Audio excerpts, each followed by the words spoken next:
Halo guys, welcome back to my channel. Jumpa lagi dengan saya Vicky Himpong. Aku berharap kalian semua berada dalam keadaan yang sehat selalu. Ini adalah request dari beberapa alipers, beberapa subscriber yang ada di channel ini, untuk kita mempromosikan nama Mas AlipBaTa kepada salah seorang pengamat musik, seorang gitaris mungkin dari Australia, Rick Beto guys ya, dimana dia melakukan interview dengan Tommy Emmanuel dan para banyak gitaris lainnya, dan dia juga adalah seorang yang seperti kolektor gitar atau perusahaan gitar, tapi kita akan cari tahu informasi di sana guys. Ini adalah requestan kalian kita untuk mempromosikan Mas AlipBaTa. Why not guys ya, kita tunjukkan kepadanya siapa Mas AlipBaTa, dan sedikit kita akan melihat interviewnya dengan Tommy Emmanuel dalam sebuah konten yang dia buat. Dan ya, aku butuh bantuan kalian untuk sama-sama kita sama-sama kita rekomendasikan ke channel beliau. Untuk itu let's jump to the video guys, and let's do this. Oke, sekarang ini Tommy Emmanuel guys ya, tapi Rick Beto nanti kita akan lihat.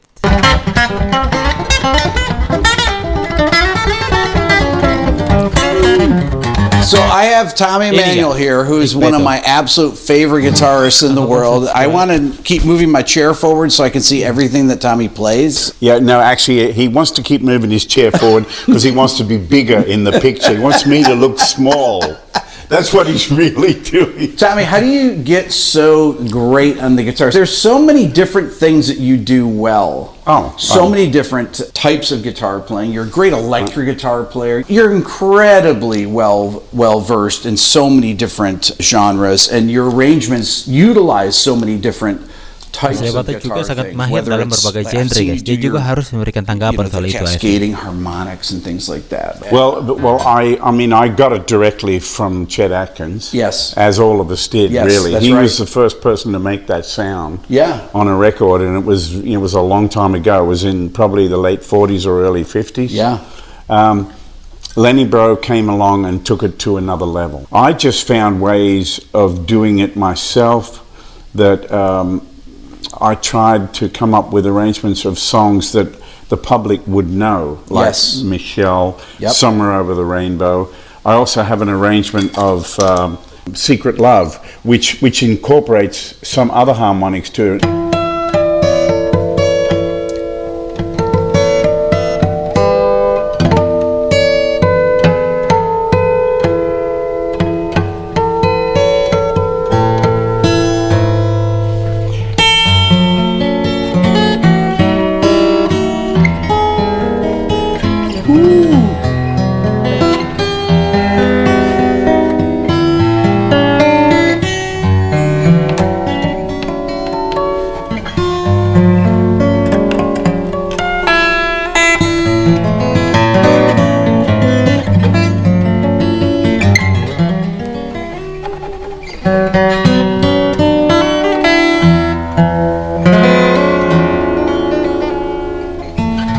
Right, so it has a bit of everything. You can't. This guitar's not super loud, and Mr. and Mrs. Gibson loaned me this today, and it's got very light strings on it. I use heavier strings. Just wanted you to know that. But there are so many different stylistic things. There's a lot of really sophisticated jazz harmony that you do in there. Well, they're the surprise moments. I saw your interview with Sting and Dominic, and Sting is so right about that. We need to be surprised, because actually surprise equals entertainment, and I learned that from Penn and Teller. And so surprise me is a beautiful thing. So I purposely went looking for stuff that is purposely not predictable. And that's where it gets in those more sophisticated harmony. You're really combining so many different styles of harmony in that right there. Well, I have a lot of people to thank for that. Chet, of course, yep. Jerry Reed, yep. Ray Charles, yep. George Benson, and Lenny Bro, of course, and every jazz player that I've ever come across, and piano player. I remember one time I was walking through an airport, I can't even remember where it was, and I heard this piano playing, and he was playing Moon River, and he went, Moon River, right, and he wasn't singing, and then he went, And I went, holy smoke, what was that? You know, because guitar players don't think that way. Right. This piano. And I said, I got to steal that straight away. So I sat down and got my guitar and worked it out. And then I thought, okay, how can I vary it? Because I can't use it every time. Right. So the second time. Yeah. Then.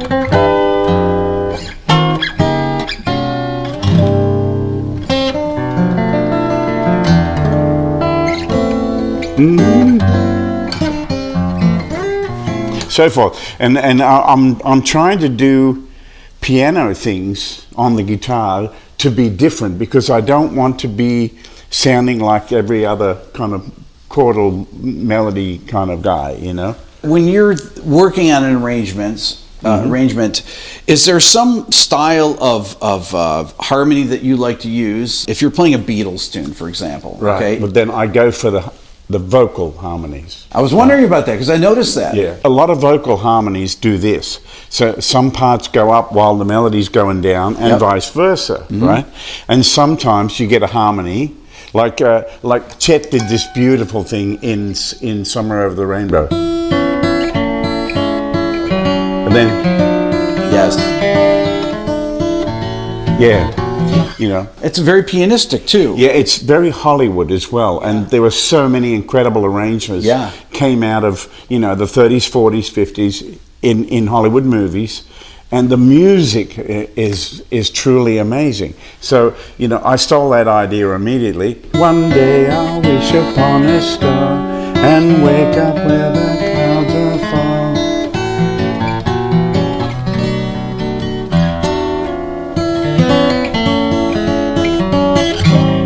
So forth, and I'm always looking for something that sounds vocal. Aransemen dari Tommy Emmanuel sulit dicerna. Kind of sound like it's written in stone. The important thing to me is interpreting the melody properly. What I learned through my life thus far is that if you want to learn a song and come up with an arrangement, you've got to learn the melody as Chet would say, as the composer intended. Yes. So learn the melody properly first. Don't go learning all the other fancy schmancy stuff that so many creative people do. Learn the melody properly first, learn the right chords. Then, if you want to change it and make it your own thing, you can do that.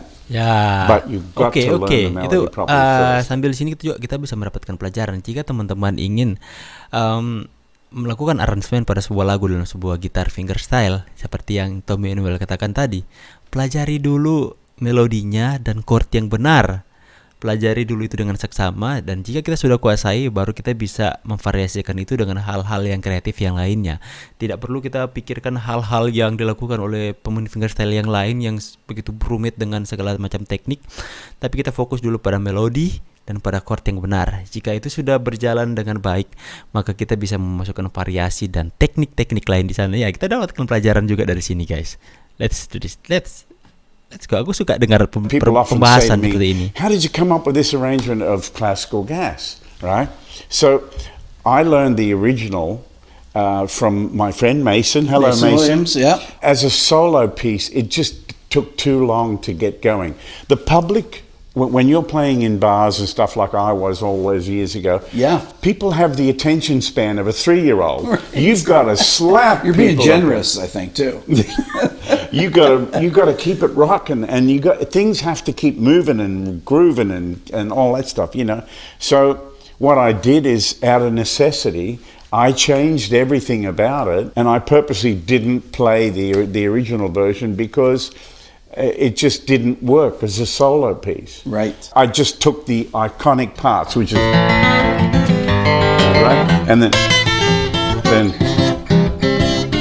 they're the 3 iconic parts. Yeah. Right. So I just built the rest of it around it, and I just threw it out there, you know, and people loved it. They responded straight away. I always judge how something's going by audience response, because that's my job. My job is to play for people. I judge what my work is like and how I'm performing it, how it comes out by your response, you know. So you're my You're my yardstick. You're my quality control.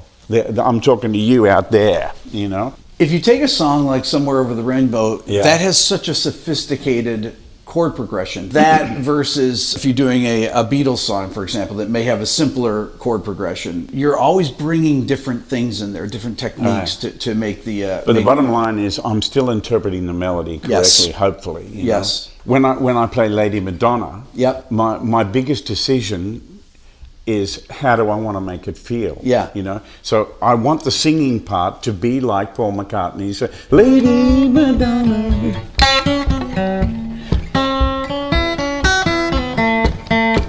Right? Then Yeah.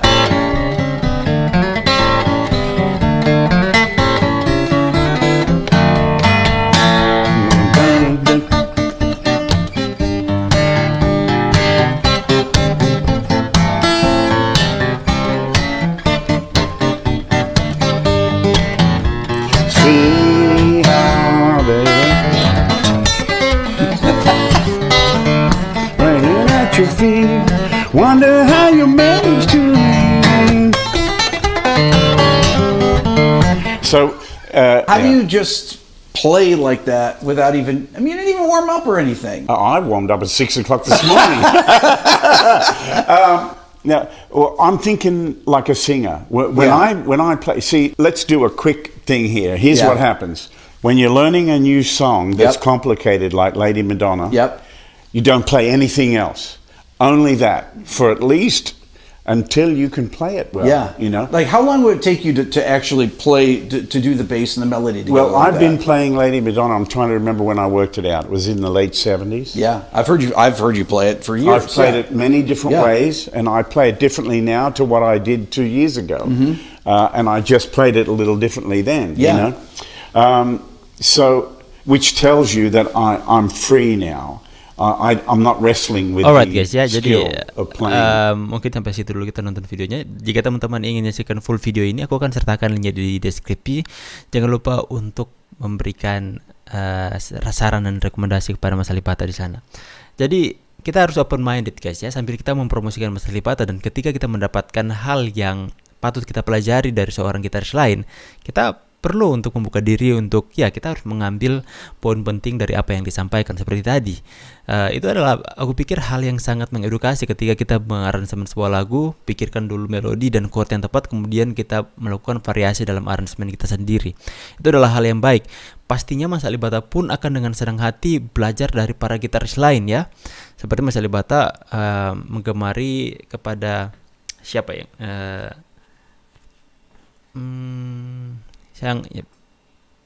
aku udah lupa lagi namanya guys. Pokoknya ada Mas AlipBaTa menggemari beberapa pemain fingerstyle lain, kemudian mempelajari teknik dari mereka, kemudian Mas AlipBaTa kembangkan di sana. Intinya Mas AlipBaTa tidak menutup diri untuk belajar dari gitaris lain, tidak tinggi hati di mana menganggap dia lebih hebat daripada gitaris lain, tapi dia benar-benar membuka diri untuk belajar dari gitaris lain, apa yang tidak memiliki teknik, apa yang tidak dia punya, kemudian dia pelajari itu, kemudian dia kembangkan dengan tekniknya sendiri. Itu adalah hal yang luar biasa dan nilai atau poin yang patut kita pelajari.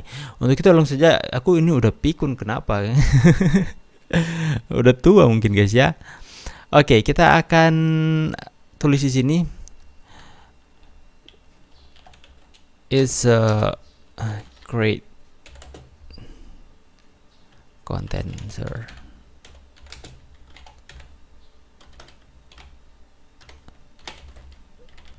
Please give your opinion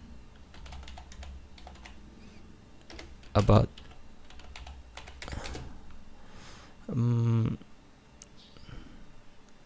other gitaris fingerstyle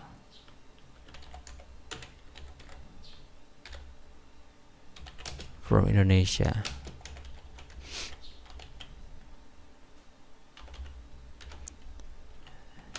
His YouTube channel name is alip underscore